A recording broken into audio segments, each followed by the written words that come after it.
So this is a VCM lens. What does VCM lens? Well, that stands for voice coil motor, and it's a type of autofocus motor technology that Canon uses in some of their lenses. And they've been releasing these prime lenses recently. They got really quiet autofocus, really robust autofocus as well, really reliable.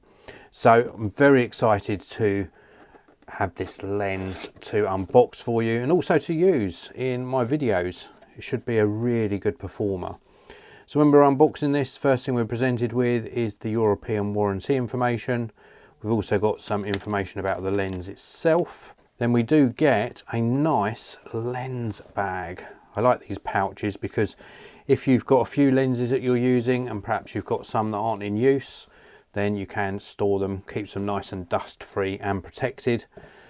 Now we move down into the main compartment of the box. So what have we got here? Oh, I believe this is, and I've never had one of these personally before, but this goes into the back of the lens, so at the camera end, and it allows you to put filters into it. So that's really cool. Not had one of those before, and I may well experiment with using that in the future. So a little sort of filter holder for the back of the lens. Because this is an L lens, you do get a lens hood. So this one is the EW73G. So nice lens hood to stop flares and light bouncing off the front of the lens element. And then down in the bottom of the box there, we have got the main star of the show, the lens itself. Just pop that box to one side. We have a look at the lens.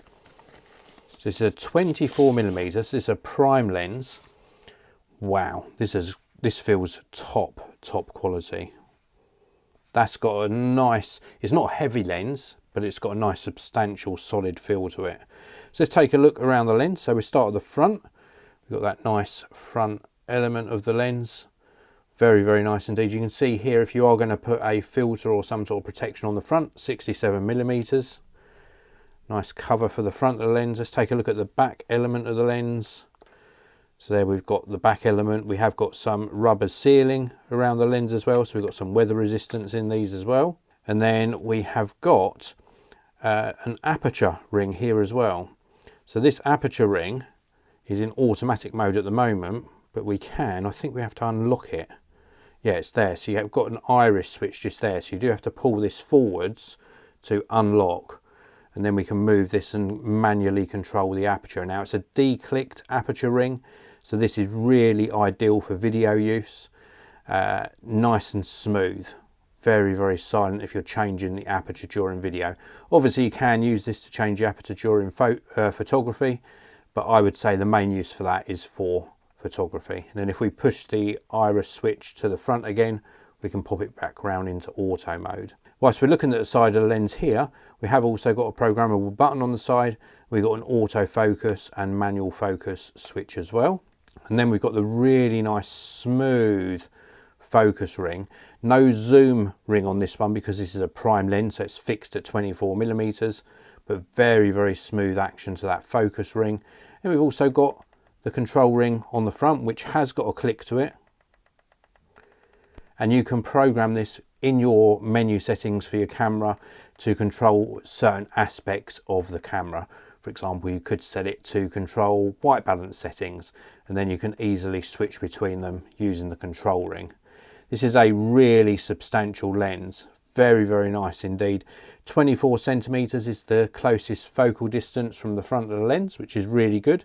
24mm, a great focal length, great for sort of architectural or environmental portrait, videography and photography as well.